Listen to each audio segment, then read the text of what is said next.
Yes, students, let's start our discussion on organisms and population. We have discussed about major abiotic factors yesterday, and today we are going to describe responses to abiotic factors. ठीक है, सबसे पहले हमारा topic रहेगा कि जो abiotic factors हमने temperature, soil, light और वाटर के बारे में पढ़ा है, तो उनके रिगार्डिंग कैसा रिस्पॉन्स रहता है. ठीक है, तो हम देखेंगे कि सबसे पहले हम इसमें मैं आपको एक टर्म एक्सप्लेन करूंगी, होम्योस्टेसिस. ठीक है, स्टेसिस में क्या आ जाता है, यानी मेंटेन करना कांस्टेंट टेम्परेचर. ठीक है, the organism try to maintain the constancy of its internal environment despite varying and external environment condition that tends to upset its homeostasis. क्या मतलब है इसका, कि जितने भी ऑर्गेनिजम्स होते हैं वो अपने इंटरनल बॉडी टेम्परेचर को मेंटेन करने की कोशिश करते हैं, क्योंकि जो आउटर एनवायरनमेंट है वो उनकी बॉडी के इंटरनल टेम्परेचर को अफेक्ट करने की पूरी तरह से कोशिश करता है और उसके ऊपर अफेक्ट करता भी है. तो उससे बचने के लिए किसी भी ऑर्गेनिज्म को अपने बॉडी के टेम्परेचर को मेंटेन करने की जरूरत होती है. ठीक है, तो उसकी ओवरऑल फिटनेस किसी भी ऑर्गेनिज्म की मैटर करती है सर्वाइवल के लिए. ठीक है, तो इसी में हमारा क्या जाता है, how do organism cope with environment, यानी किस तरीके से, क्योंकि हम जानते हैं कि इस एक्सटर्नल एनवायरनमेंट में जब हम देखेंगे, रिलेशन देखेंगे, तो हमारे ऊपर डेली लाइफ में हर चीज का इफेक्ट पड़ता है. हमारी स्किन पे समर और विंटर्स का डिफरेंट इफेक्ट होता है. अकॉर्डिंगली हम उसके कुछ ना कुछ मॉइस्चराइजर या ड्राइनेस क्रीम ये सब चीजें यूज करते हैं. ठीक है, या ऑयलिंग करते हैं, अपने हेयर्स में ऑयलिंग करते हैं. हमारे हेयर्स पे भी इफेक्ट पड़ता है इस एनवायरनमेंट का. तो ऐसे जैसे हम ह्यूमंस में अपने ऊपर देख सकते हैं, ऐसे हम प्लांट्स में भी देख सकते हैं.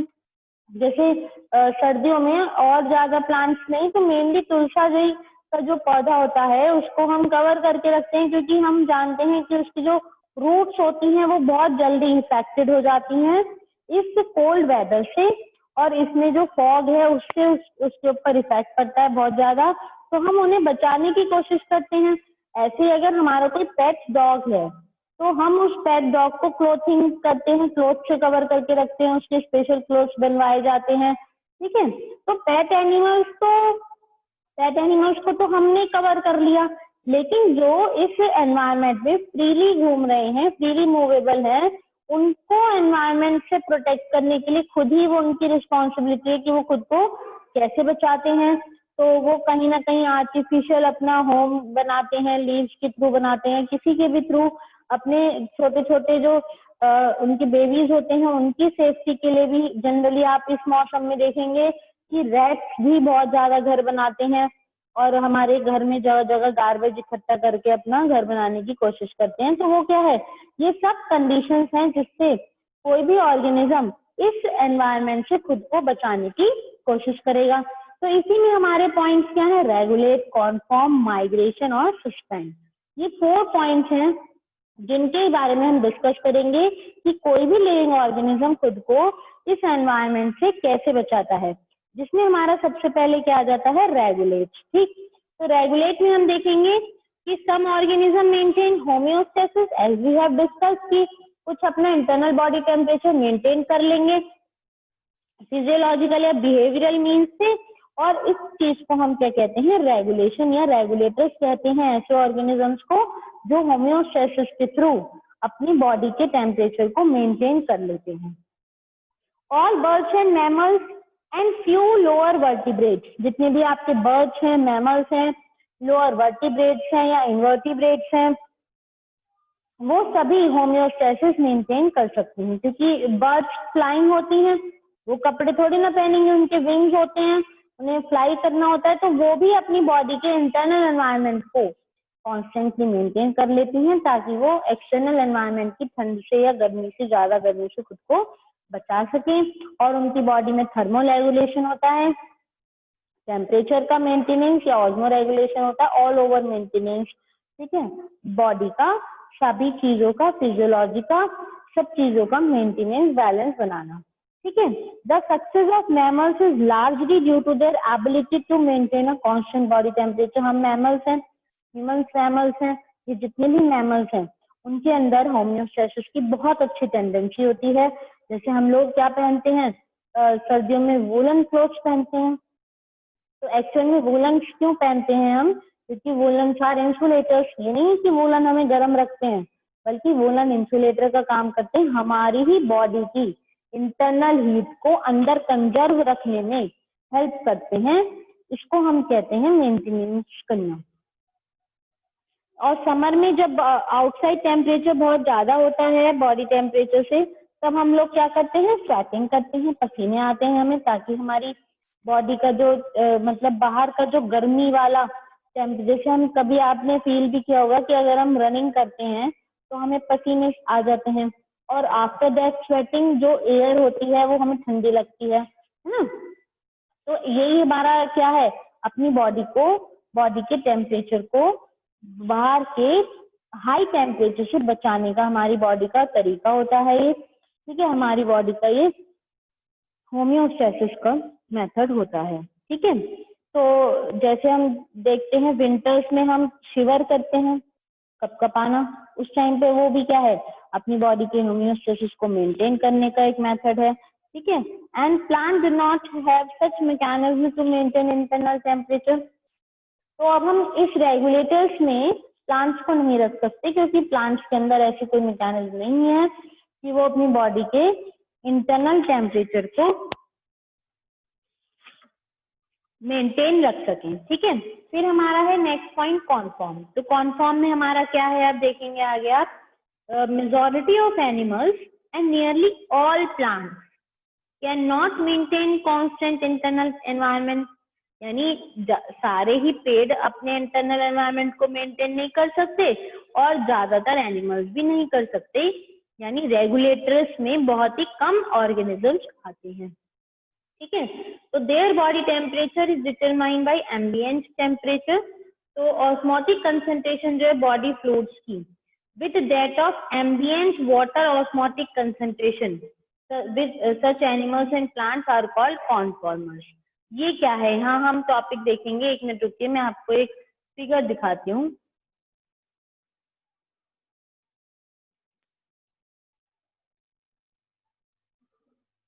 देखेंगे बेटा, ये देखिए यहाँ आपको डायग्रामेटिक रिप्रेजेंटेशन दी है मैंने एसी की, कि हमारे पास जो रेगुलेटर्स हैं, ठीक है, पहले हमने रेगुलेटर्स पढ़े, तो वो अपने इंटरनल टेम्परेचर को कांस्टेंट रखते हैं, एक्सटर्नल चाहे कितना भी बढ़ता रहे। ठीक है, ये रेड लाइन हमें यही शो करती है, स्ट्रेट लाइन है कि इंटरनल हमारा बढ़ नहीं रहा है, जितना है उतना ही मेंटेन रहेगा, चाहे एक्सटर्नल कितना भी बढ़ता जाए।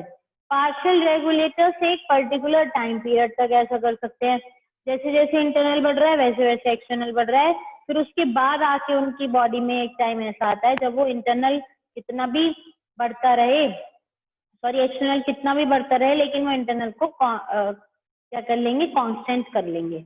लेकिन कॉन्फॉर्मर्स जैसे जैसे इंटरनल बढ़ेगा वैसे वैसे एक्सटर्नल बढ़ेगा, या जैसे जैसे एक्सटर्नल बढ़ेगा वैसे वैसे इंटरनल बढ़ेगा। उनकी बॉडी के ऊपर हर चीज का पूरा इफेक्ट होता है। ठीक है, तो इन्हें हम कॉन्फॉर्मर्स कहते हैं। मैं थोड़ा सा आपको कॉन्फॉर्मर्स और एक्सप्लेन करती हूँ कि ये जो कॉन्फॉर्मर्स होते हैं they are also known as ectotherms. हम कॉन्फॉर्मर्स को एक्टोथर्म्स भी कहते हैं, क्योंकि ये अपनी बॉडी के इंटरनल टेम्परेचर को कंट्रोल रेगुलेट नहीं कर सकते, इनकी बॉडी डिपेंड करती है एक्सटर्नल एनवायरनमेंट पे। ये क्या करते हैं, अपने आप को अडेप्ट करने की कोशिश करते हैं सराउंडिंग एटमॉस्फेयर के हिसाब से, या फिर उस एटमॉस्फेयर को छोड़ के माइग्रेट कर जाते हैं उस जगह पे जहाँ इन्हें सुइटेबल एनवायरनमेंट मिले। तो इसलिए हम कॉन्फॉर्मर्स को कोल्ड ब्लडेड एनिमल्स भी कहते हैं। जितने भी हमारे एम्फीबियंस हैं, रेप्टाइल्स हैं, इंसेक्ट्स हैं, ये आपके कॉन्फॉर्मर्स में आते हैं।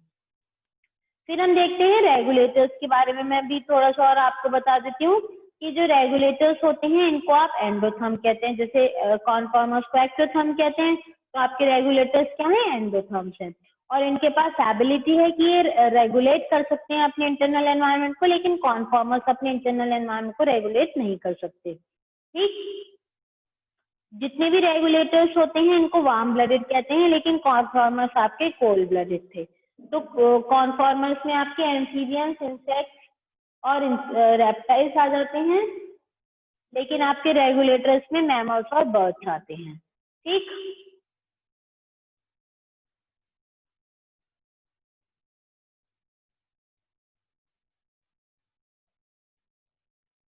चलिए नेक्स्ट है हमारा माइग्रेशन। तो माइग्रेशन क्या होता है? किसी भी एक एनवायरनमेंट को अगर हम सहन नहीं कर पा रहे हैं, यानी कॉन्फॉर्मर्स हैं, तो वो उस पर्टिकुलर एरिया को छोड़कर चले जाएंगे, तो उसको हम माइग्रेशन कहते हैं। जनरली हमारा जो माइग्रेशन होता है ये 2 टाइप्स का होता है, इमिग्रेशन एंड एमिग्रेशन।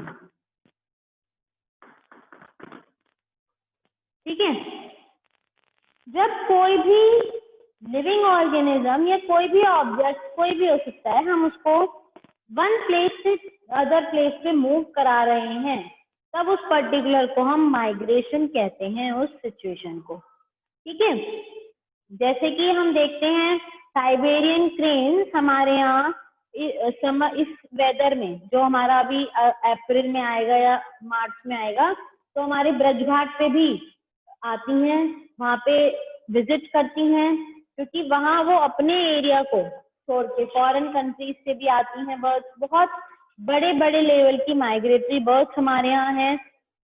जो एक्वाटिक एनिमल्स हैं, फिशेज हैं, वो भी स्पॉनिंग के लिए, रिप्रोडक्शन के लिए माइग्रेट करती हैं। ठीक है, तो जैसे कि हम यहाँ देख सकते हैं, इमिग्रेशन और एमिग्रेशन 2 टाइप्स का माइग्रेशन है। इमिग्रेशन का मतलब होता है आना। जब कोई किसी जगह पर आता है तब हम उसको इमिग्रेट कहते हैं, और जहां से जाता है तब हम उसको एमिग्रेशन कहते हैं। ठीक है, जैसे हम यहाँ पर आए, अभी मैं पर्टिकुलर आपकी क्लास लेने आई हूँ, तो ये मेरे लिए क्या है? इमिग्रेशन। और जब मैं इस क्लास को लेफ्ट करके जाऊंगी, दैट इज एमिग्रेशन। तो 2 डिफरेंसेस आप ये याद रखिएगा। तो the temporary movement of organism from stressful habitat, ठीक है, जहां पर स्ट्रेस हो, उस हैबिटेट से मोर हॉस्पिटेबल एरिया तक, यानी पर्टिकुलर अच्छे कंफर्टेबल एरिया तक मूव करना, and return and favourable condition reappear, यानी जब वो फेवरेबल कंडीशन फिर से वापस आ जाती हैं, टेम्परेचर फिर से उनकी बॉडी के अकॉर्डिंग हो जाता है, तो वापस उस जगह पर पहुंच जाती हैं। It is called migration. ठीक है, the long distance migration is very common in birds. मैंने अभी बताया कि बर्ड्स में बहुत ज्यादा कॉमन है। विंटर में जो हमारा केवलादेव नेशनल पार्क भरतपुर राजस्थान में है, यहाँ पर बहुत थाउजेंड्स ऑफ माइग्रेटरी बर्ड्स आती हैं साइबेरिया से और बाकी कोल्ड, एक्सट्रीमली कोल्ड रीजन से, क्योंकि यहाँ पर उन्हें सुटेबल टेम्परेचर मिलता है सर्वाइवल के लिए। तो एग्जाम्पल्स है माइग्रेटरी एनिमल्स में साइबेरियन क्रेन है, भाई, व्हेल, कैरिबो, लैम्प्रे, ईव, सैल्मन, ये सभी हमारी कुछ फिशेज हैं जो माइग्रेशन शो करती हैं। यहाँ आप देख सकते हैं,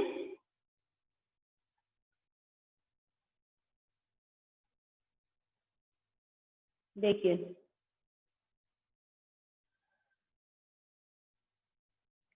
ठीक है, ये आपकी यहाँ पूरी एग्जाम्पल्स इसी के दिए हुए हैं जो क्या करते हैं? माइग्रेट करते हैं। नेक्स्ट हमारा टॉपिक है सस्पेंड। तो इन bacteria, fungi and lower plants, जो वेरियस काइंड्स के थिक वॉल्ड स्पोर्स हैं, वो बने होते हैं उनकी वॉल्स पे, क्योंकि ताकि वो सरवाइव कर सके इनफेवरेबल कंडीशन में, वो जर्मिनेट कर सके और सुटेबल एनवायरनमेंट उन्हें अवेलेबल हो जाए। ठीक, हायर प्लांट्स में सीड्स हैं या वेजिटेटिव रिप्रोडक्शन स्ट्रक्चर है, वहां पर क्या होता है? जो उनका टाइड ओवर पीरियड्स है, स्ट्रेसफुल पीरियड्स है, तो वो क्या हेल्प करेगा? Beside help in dispersal, dispersal के साथ साथ वो हेल्प करेगा, they germinate to form new plants, यानी वो नए प्लांट्स बनाने में भी हेल्प करेगा फेवरेबल मॉइस्चर कंडीशन में। और ऐसी स्टेज को आप डॉर्मेंट स्टेज, हाइबरनेशन, एस्टाइवेशन और डायपॉज, हमारी ऐसी कंडीशंस हैं। हम इन टर्म्स को समझेंगे यहाँ पर क्या है ये, देखिए।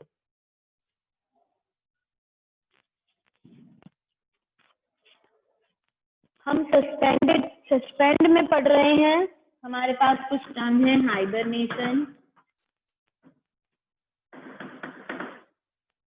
एस्टाइवेशन,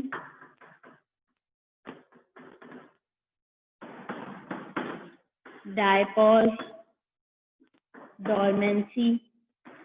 देखिए ये सारी टर्म्स किससे रिलेटेड है? सस्पेंड से रिलेटेड है। ठीक है, तो पहले हम देखेंगे सस्पेंड क्या है। देखिए some bacteria, fungi and lower plants under unfavorable conditions। जैसे हमने देखा ना कि सर्दियों में अब हमें कॉकरोच मिलेंगे और ज्यादा थोड़ा रात के टाइम में मिलेंगे, लीजर्स मिलने लगती हैं, बहुत ज्यादा गर्मी होती है तो लीजर्स अंदर चली जाती है, ये बहुत ज्यादा ठंड होती है तो भी नहीं मिलती। मीडियम टेम्परेचर में हमें ये एनिमल्स देखने के लिए मिलते हैं।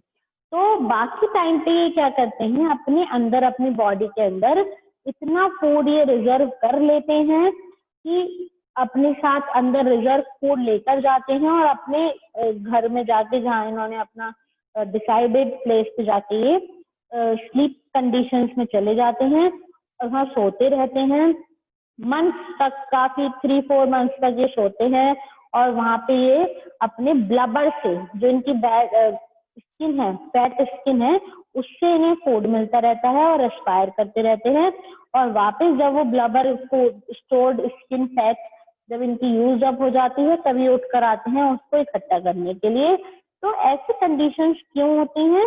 अपने आप को एक्सटर्नल एनवायरनमेंट से बचाने का इनका ये तरीका है। ऐसे ही सीड होते हैं, जैसे मैंगो है ना, हम कहेंगे इस मौसम में मैंगो क्यों नहीं आ रहा और फिर अब फिर से हमें अप्रैल मई में मिल जाएगा, ऐसा क्यों है? इस बीच में क्यों नहीं आता? जब मैंगो इस बीच में नहीं आता तो दोबारा कैसे आ जाता है? तो उसका रीजन है कि उसका सीड उस टाइम पे डॉर्मेंट स्टेज में चला जाता है। डॉर्मेंसी यानी अनप्रोडक्टिव स्टेज, स्लीपी स्टेज, जहां पर सीड्स में से रूट या स्टेम्स का डेवलपमेंट नहीं होता।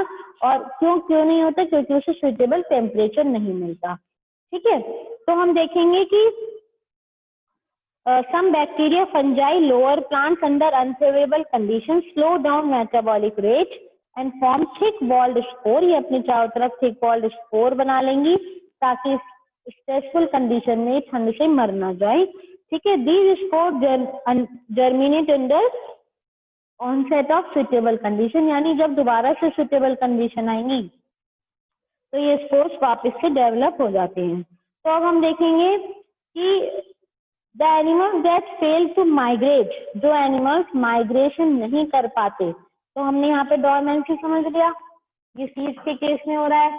हाइबरनेशन किसके केस में होता है? उन एनिमल्स के केस में जो माइग्रेट नहीं करते, वो स्लीप सिचुएशन में चले जाते हैं और उस प्रोसेस को आप कहते हैं हाइबरनेशन। तो example bear, frog goes into hibernation during winter. ठीक है, तो अब हम देखेंगे जब विंटर में हो रहा है तब हम उसको क्या कह रहे हैं? हाइबरनेशन कहते हैं। Snail and fish go into aestivation to avoid summer. तो इसको हम एस्टाइवेशन को क्या कहते हैं? समर स्लीप कहते हैं,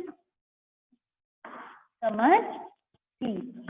ठीक है, तो एस्टाइवेशन में क्या है कि जब गर्मी से खुद को बचाने के लिए स्नेल्स या फिर फिशेज स्लीपिंग कंडीशन में चली जाती हैं तब आप उसको एस्टाइवेशन कहते हैं। लेकिन जो आपके जू प्लैंक्टन्स होते हैं, ठीक है, जो पानी में रहने वाले छोटे छोटे एनिमल्स हैं, उनकी जब स्लीप स्टेज होती है जिसमें वो खुद को इनएक्टिव कर लेते हैं तब आप उसको डायपॉज कहते हैं। ठीक है, तो ये जू प्लैंक्टन्स के केस में होता है डायपॉज। ओके, तो example bear, frog, example of stage of suspended development, या अमीबा के अंदर एक फॉर्मेशन होती है वॉल की जिसको आप कहते हैं सिस्ट। सिस्ट का फॉर्मेशन वहां पर हो जाता है। ठीक है,